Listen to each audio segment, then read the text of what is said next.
श्रीमद् भगवद गीता संपूर्ण विश्व में मानव जाति के लिए दिया हुआ भारतवर्ष का अमूल्य उपहार है।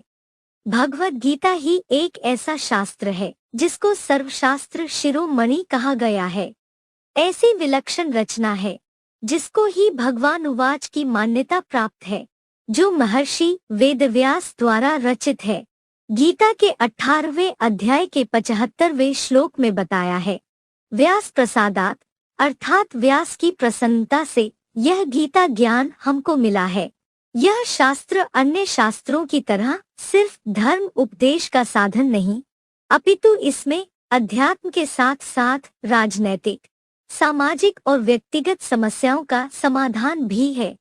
अर्जुन जो महाभारत युद्ध के महानायक हैं, युद्ध के मैदान में समस्याओं से भयभीत होकर जीवन और क्षत्रिय धर्म से निराश हो गए, उसी प्रकार हम सभी नंबरवार अर्जुन की भांति जीवन की समस्याओं में उलझे हुए हैं, क्योंकि यह जीवन भी एक युद्ध क्षेत्र है। इसलिए आज सामान्य मनुष्य अपने जीवन की समस्याओं से उलझकर किंकर्तव्य विमूढ़ हो जाता है, अर्थात क्या करना चाहिए क्या नहीं करना चाहिए इस संबंध में ही बुद्धू बन जाता है और जीवन की समस्याओं से लड़ने की बजाय उनसे भागने लगता है। लेकिन समस्याओं से भागना समस्या का समाधान नहीं है।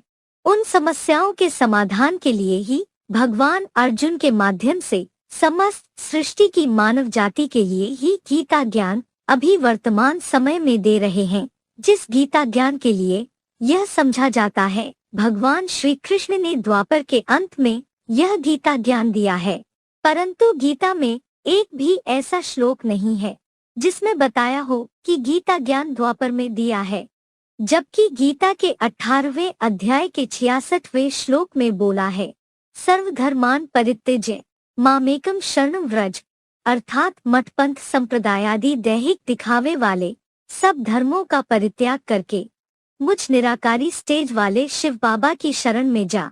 देखा जाए तो सभी धर्म द्वापर में मौजूद भी नहीं थे। अभी वर्तमान समय में अनेक धर्म मठ पंथ संप्रदाय हैं। यदा यदा ही धर्मस्य ग्लानिर्भवति भारत। गीता के 4थे अध्याय का 7वां श्लोक, अर्थात जब धर्म की ग्लानि होती है, अधर्म या विधर्म बढ़ता है, तब मैं आता हूँ। धर्म की ग्लानि अर्थात एक व्यापी भगवान को सर्वव्यापी बता देते हैं। जैन और वैदिक प्रक्रिया के अनुसार कलियुग के अंत में ही धर्म की ग्लानि होती है, क्योंकि कलियुग अंत तक अनेक धर्म स्थापित हो जाते हैं और सब धर्म चौथे युग की चौथी अवस्था में तमो प्रधान बन जाते हैं। सर्वभूतानि सम्मोहम सर्गे यान्ति परंतप। गीता के 7वें अध्याय का 27वां श्लोक, अर्थात सब प्राणी कल्पांत काल चतुर्युगांत में संपूर्ण मूर्ता को पहुंच जाते हैं। जगद्वी परिवर्तते। गीता के 9वें अध्याय का 10वां श्लोक, अर्थात मेरी एकमात्र अध्यक्षता के कारण यह संसार विपरीत गति अर्थात कलियुगांत से आदि सनातन सत्ययुगी ऊर्ध्वलोक की दिशा में परिवर्तित होता है। अगर भगवान श्री कृष्ण ने द्वापर में आकर गीता ज्ञान दिया है तो संसार का परिवर्तन होना चाहिए, परंतु संसार का तो परिवर्तन हुआ नहीं।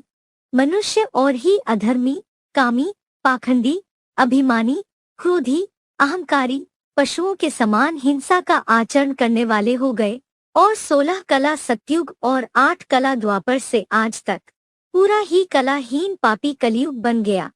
वास्तव में यह सामने खड़े सन्नद्ध चतुर्थ मौसलिक मिसाइल्स के महाभारत युद्ध के आसार वर्तमान समय की बात है। भगवान ने आकर कोई स्थूल हिंसा करना नहीं सिखाया। लड़ाई झगड़ा या मारामारी करना ये सर्वथा नास्तिक बने असुरों के संस्कार हैं। भगवान तो आकर दैवी राज्य स्थापन करते हैं, देवता लड़ते नहीं हैं। जो कौरव और पांडवों का युद्ध बताया है वो अभी मौजूद है, क्योंकि शास्त्रों में जो भी नाम हैं सभी काम के आधार पर हैं।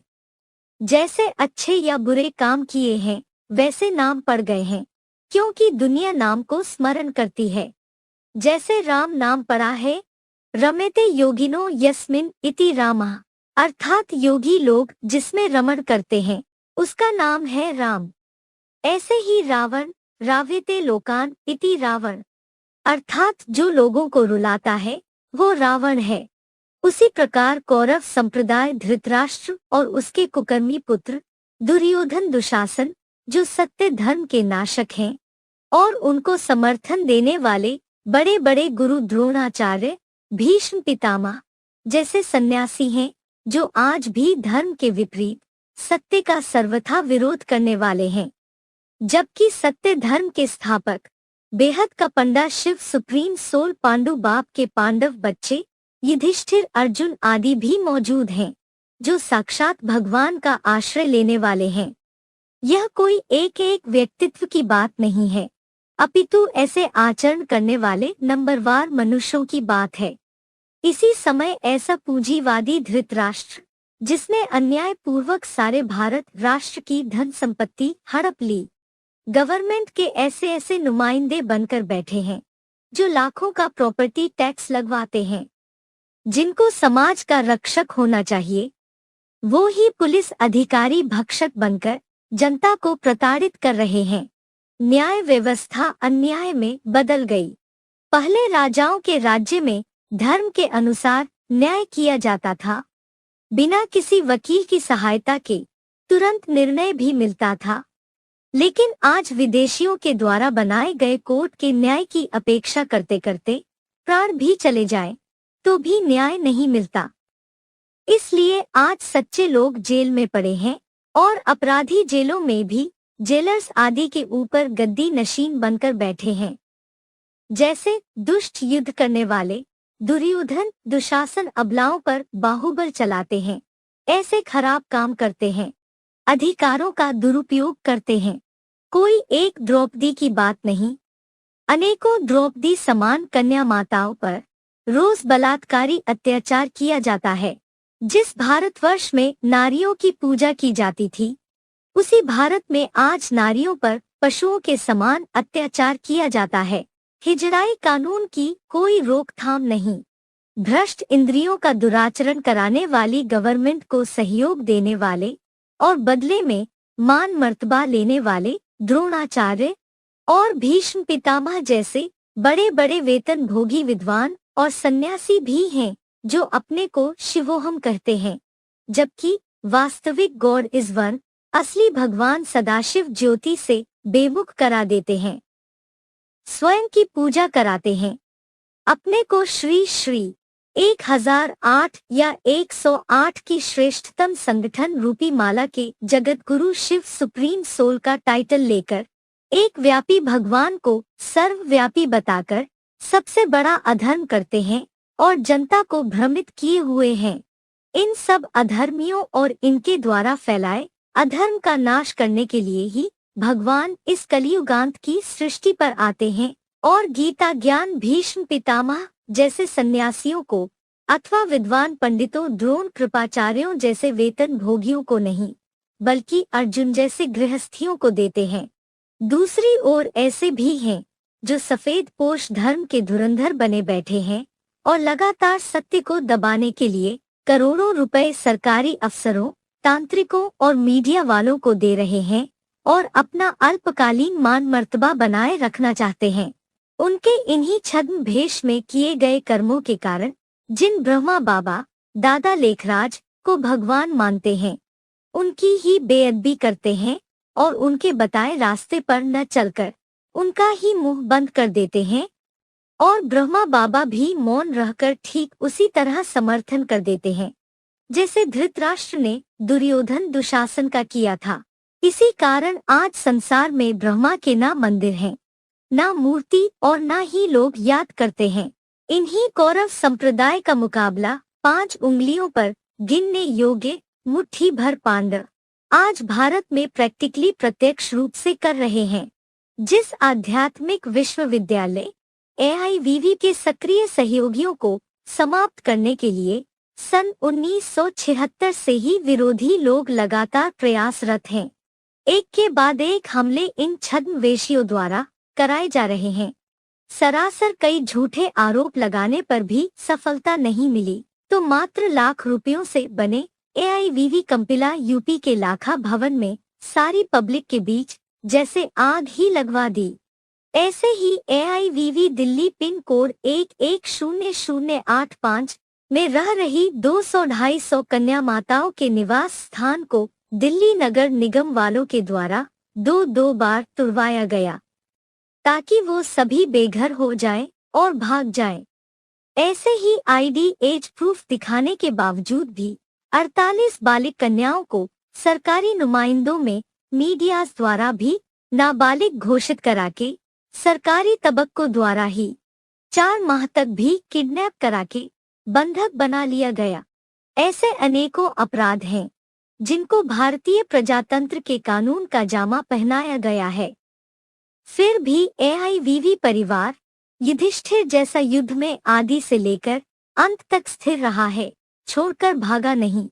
क्योंकि कहावत है, जाको राखे साइया, मार सके ना कोई, बाल ना बाका कर सके, जो जग वैरी होए। गीता में ही बताया, ना सतो विद्यते भावो, ना भावो विद्यते सता। गीता के दूसरे अध्याय का 16वां श्लोक, सत्य पांडवों की मुट्ठी भर शक्ति सेना का कभी विनाश नहीं होगा, और काम चलाओ झूठी प्रजा परस्त शूद्रों और दिखावटी बेहद ब्राह्मणों की भ्रष्टाचारी सरकार और भ्रष्टाचारियों की अक्षौहिणियों सेना का अस्तित्व भी नहीं रहेगा। महाभारत युद्ध के अंत में विजय तो पांडवों की ही होती है, क्योंकि गीता के 18वें अध्याय के 78वें श्लोक में बताया है, यत्र योगेश्वरः कृष्णो यत्र पार्थो धनुर्धरः तत्र श्रीर्विजयो भूतिर् ध्रुवा नीतिर् मतिर्मम। अर्थात जहाँ साक्षात भगवान हो और भारत अर्जुन हो, वहाँ विजय निश्चित है। तो यह 5000 वर्षीय चतुर्युगी ड्रामा में कलियुगांत की रिहर्सल चल भी रही है। विलियम शेक्सपियर ने भी कहा, यह विश्व एक रंगमंच है और सभी आत्माएं भिन्न भिन्न पात्र हैं, उनका आत्मलोक में प्रवेश और प्रस्थान होता है। 4 सीन की चतुर्युगी सृष्टि पर सभी पाठधारी अपना अपना पाठ बजा रहे हैं।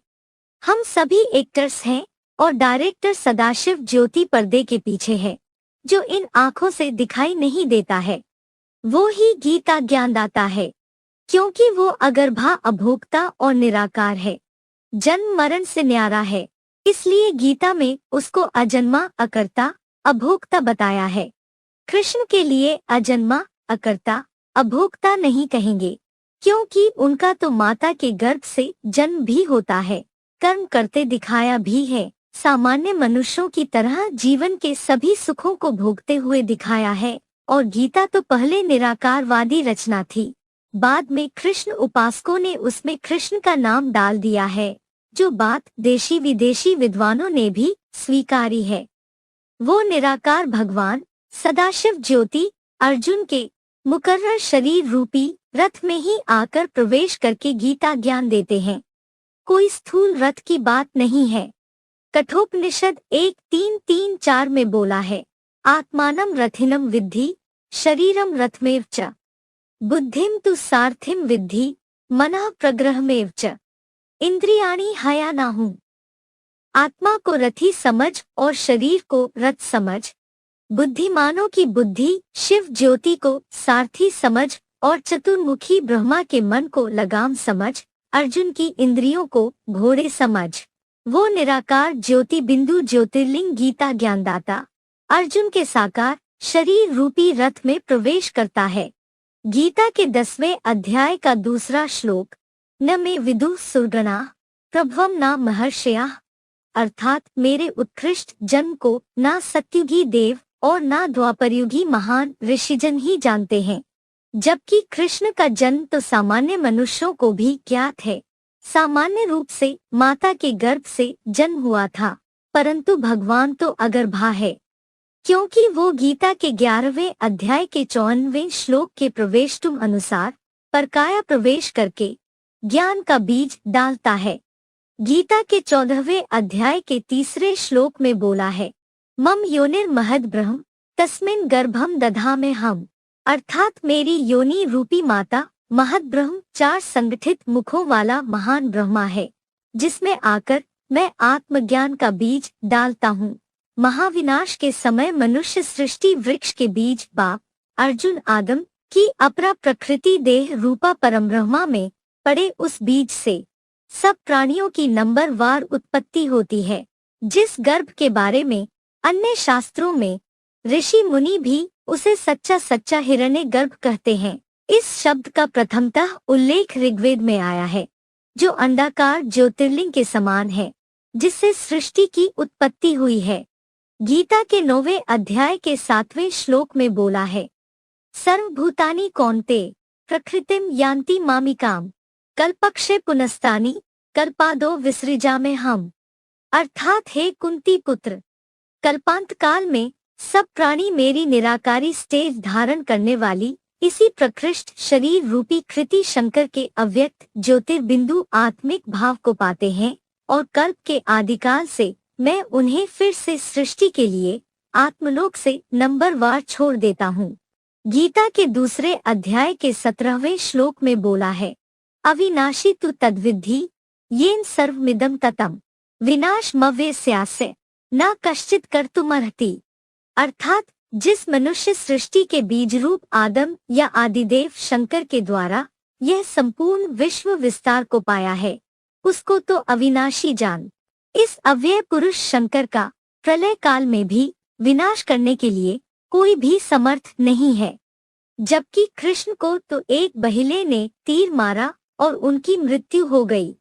गीता के 11वें अध्याय के 32वें श्लोक में बोला है, कालोस्मि, अर्थात मैं काल हूँ। जो स्वयं कालों का काल महाकाल है, उसको कोई काल खा नहीं सकता है। वो ही एकमात्र महाकाल सबको मन मना भव मंत्र से अपने बुद्धिरूपी पेट में खा जाता है। इसीलिए ना उनका जन्म दिखाया है, ना ही मृत्यु। वो ही हीरो आत्मा जो सब धर्मों में आदिदेव, आदम, एडम, आदिनाथ, आदिश्वर आदि नामों से मानवीय इतिहास के समूचे सृष्टि रंगमंच पर कोई ना कोई साकार तन से भी शाश्वत मौजूद होती है, जिसको सत्यम शिवम सुंदरम कहा जाता है, जिसके अमोघ वीर्य साकार शिवलिंग स्वरूप की पूजा प्रैक्टिकल काम जीते जगतजीत के आधार पर खुदाइयों में सार्वभौम रूप में सबसे जास्ती की गई है। देश विदेश में उसकी ही लिंग मूर्ति मिली है, सिर्फ नाम अलग दे दिए हैं। हिंदू में आदिदेव, क्रिश्चियंस एडम, मुसलमान आदम और जैनियों में आदिनाथ कहा जाता है। गीता के 4 अध्याय के पहले श्लोक में बताया है, इमं विवस्वते योगम प्रोक्तवानः मव्ययम्। मैंने यह अविनाशी ज्ञान सबसे पहले सूर्य को दिया, जिसको विवस्वत कहा है, क्योंकि निराकार सदाशिव ज्योति ज्ञान की रोशनी सबसे पहले नर से नारायण बनने वाले साकार अर्जुन आदम को देता है। उसके द्वारा फिर समस्त संसार को ये नॉलेज मिलती है, लेकिन उसमें प्रविष्ट परमपिता शिव समान गुप्त पाठधारी को पहले पहले उसी हीरो सिवा कोई पहचान नहीं पाते। गीता के 9वें अध्याय के 11वें श्लोक में बोला है, अवजानन्ति मां मूढ़ा मानुषीम तनु माश्रितम। अर्थात मूर्ख लोग मानवीय शरीर का आधार लेने वाले मुझ ऊंची स्थिति समान कैलाशीवासी हीरो की अवज्ञा करते हैं। वो मूर्ख प्राणियों के ईश्वर समान रूप को नहीं पहचान पाते हैं। इन सभी तथ्यों पर गौर करेंगे और गीता के श्लोकों का ध्यान पूर्वक अध्ययन करने से आपको यह ज्ञात होगा कि महाभारत युद्ध अभी ही महाभारत प्रसिद्ध मूसल रूपी मिसाइल्स के इसी कलियुगांत में शुरू होने वाला है, और गीता ज्ञान भी भगवान के द्वारा दिया जा रहा है। हर 5000 वर्ष में कलियुग के अंत में उसी मुकर्रर रथधारी साकार अर्जुन में प्रवेश करके गीता ज्ञान दे रहे हैं। कलियुग का अंत करा के सतयुग की स्थापना करा रहे हैं। यह सृष्टि काल सिर्फ 5000 वर्ष का है, परंतु साधु, संत, पंडित, सन्यासियों ने लाखों वर्ष बता दिया, ताकि उसका कोई हिसाब पूछ ना सके। यह सत्य और असत्य की लड़ाई ब्रह्मा कुमारीज विश्वविद्यालय और आध्यात्मिक विश्वविद्यालय के बीच अभी प्रैक्टिकली छोटे रूप में चल रही है। यही ब्रॉड सृष्टि नाटक का रिहर्सल का समय है। जो आत्मा अभी जैसा पाठ बजाएगी, वो 4 सीन वाली चतुर्युगी में वैसा ही 5000 वर्ष के ड्रामा में नूद होगा। युद्ध की शुरुआत में युधिष्ठिर ने कहा था, इस धर्म अधर्म के युद्ध में सभी अपना अपना मार्ग चुन सकते हैं। उसी प्रकार अभी स्वयं भगवान आकर बता रहे हैं, चाहे तो कौरवों तथा कथित ब्रह्मा कुमारीस के तरफ जाएं, या भग प्लस वान की छत्र छाया में पांडवों आध्यात्मिक विश्वविद्यालय की तरफ आ जाएं, क्योंकि हर आत्मा स्वतंत्र है। जीवात्मा अपना ही मित्र है और अपना ही शत्रु है। अपने कल्याण और अकल्याण का फैसला स्वयं कर सकते हैं। लेकिन उस भगवान के बताए रास्ते पर पूरा चलने वाले युधिष्ठिर जैसे पांडव ही स्वर्ग में जाते हैं, जो धर्म युद्ध से पीछे नहीं हटते हैं। चाहे सारा संसार ग्लानि करे, फिर भी दिए और तूफान की लड़ाई में टक्कर लेते हैं, पर सत्य का मार्ग नहीं छोड़ते हैं, सदा स्वर्ग जाने के अधिकारी बन जाते हैं। भविष्यवाणी। कल की पुराण। स्वतंत्रता के बाद भारत में एक ऐसे महापुरुष का उदय होगा जो वैज्ञानिकों का भी वैज्ञानिक होगा। वह आत्मा और परमात्मा के रहस्य को प्रकट करेगा। आत्मज्ञान उसकी देन होगी। उसकी वेशभूषा साधारण होगी। उसका स्वास्थ्य बालकों जैसा, योद्धाओं की तरह साहसी, अश्विनी कुमारों की तरह वीर, युवा व सुंदर, शास्त्रों का प्रकांड पंडित व मानवतावादी होगा। एंडरसन। अमेरिका। अरब राष्ट्रों सहित मुस्लिम बहुल राज्यों में आपसी क्रांतियां और भीषण रक्तपात होंगे। इस बीच भारतवर्ष में जन्मे महापुरुष का प्रभाव व प्रतिष्ठा बढ़ेगी। यह व्यक्ति इतिहास का सर्वश्रेष्ठ मसीहा होगा।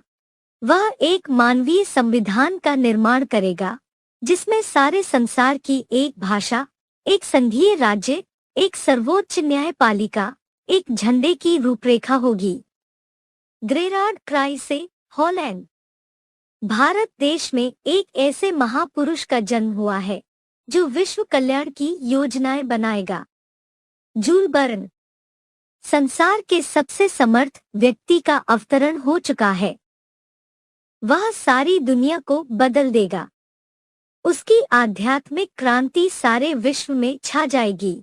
एक ओर संघर्ष होंगे, दूसरी ओर एक नई धार्मिक क्रांति उठ खड़ी होगी, जो आत्मा और परमात्मा के नए नए रहस्य को प्रकट करेगी। वह महापुरुष 1962 से पूर्व जन्म ले चुका है। उसके अनुयायी एक समर्थ संस्था के रूप में प्रकट होंगे और धीरे धीरे सारे विश्व में अपना प्रभाव जमा लेंगे।